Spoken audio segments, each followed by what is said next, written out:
मुरली का सार। मीठे बच्चे, यह संगम युग सर्वोत्तम बनने का शुभ समय है, क्योंकि इसी समय बाप तुम्हें नर से नारायण बनने की पढ़ाई पढ़ाते हैं। मीठे बच्चे, यह संगम युग सर्वोत्तम बनने का शुभ समय है। बाबा ने कहा, यह संगम युग काले आत्मा गोरे बनने का समय है। आत्मा पतित से पावन सतप्रधान बनने का समय है, क्योंकि इसी समय बाप तुम्हें नर से नारायण बनने की पढ़ाई पढ़ाते हैं।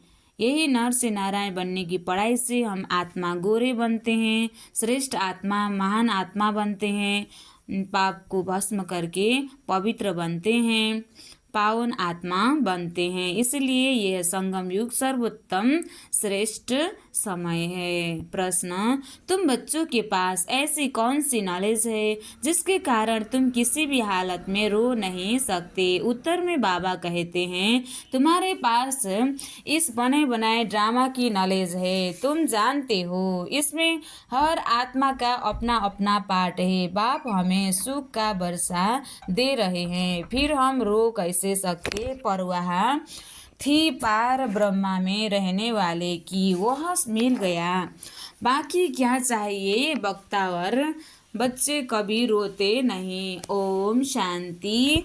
रूहानी बाप बैठ बच्चों को एक बात समझाते हैं। चित्रों में भी ऐसे लिखना है कि त्रिमूर्ति शिव बाबा बच्चों प्रति समझाते हैं। तुम भी किसी को समझाते हो तो तुम आत्मा कहेंगे, शिव बाबा ऐसे कहते हैं। यह बाप भी कहेंगे, बाप तुमको समझाते हैं। यहाँ मनुष्य को नहीं समझाते हैं, लेकिन परमात्मा आत्माओं को समझाते हैं या आत्मा आत्मा को समझाती है। ज्ञान सागर तो शिव बाबा ही है और वह है रूहानी बाप। इस समय रूहानी बच्चों को रूहानी बाप से वर्षा मिलता है। जिस्मानी अहंकार यहाँ छोड़ना पड़ता है। इस समय तुमको देही अभिमानी बन बाप को याद करना है। कर्म भी भल करो, धंधा धोरी आदि भल चलाते रहो।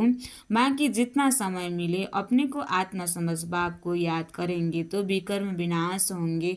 तुम जानते हो शिव बाबा इसमें आया हुआ है, वह सत्य है, चैतन्य है, सच्चित आनंद स्वरूप कहते हैं। ब्रह्मा विष्णु शंकर अथवा कोई भी मनुष्य मात्र की यह महिमा नहीं है।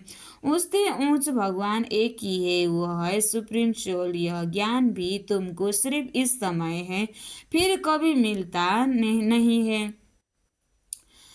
हर 5000 वर्ष बाद बाप आते हैं संगम युग पर तुमको आत्मा अभिमानी बनाए, बाप को याद कराने, जिससे तुम प्रधान से शतप्रधान बनते हो और कोई उपाय नहीं। भले मनुष्य पुकारते भी हैं, हे पतित पावन आओ, परंतु अर्थ नहीं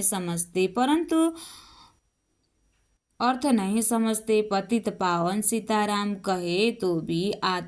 कहे तो भी ठीक है।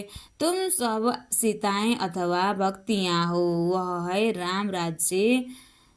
वह है एक राम भगवान। तुम भक्तों को फल चाहिए, भगवान द्वारा मुक्ति व जीवन मुक्ति, यह है फल।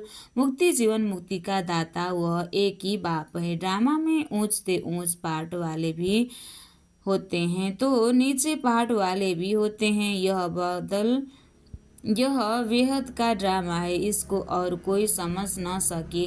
तुम इस समय तम प्रधान कनिष्ठ से शतप्रधान उत्तम बन रहे हो। शतप्रधान को ही सर्वोत्तम कहा जाता है। इस समय तुम सर्वोत्तम नहीं हो, बाप तुमको सर्वोत्तम बनाते हैं। यह ड्रामा का चक्र कैसे फिरता रहता है इसको कोई भी नहीं जानते। कलयुग संगम युग पर होता है सतयुग। तुम्हारे पुरानी को नई कौन बनाए? बाप पीकर कोई बना न सके। बाप ही संगम पर आकर पढ़ाते हैं। बाप न सतयुग में आते हैं न कलयुग में आते हैं। बाप कहते हैं मेरा पार्टी संगम पर है, इसलिए सतयुग में मेरा पार्टी संगम पर, इसलिए संगम युग कल्याणकारी युग कहा जाता है। यह है अस्पिशियस बहुत ऊंच शोभ समय संगम युग, जबकि बाप आकर तुम बच्चों को नर से नारायण बनाते हैं।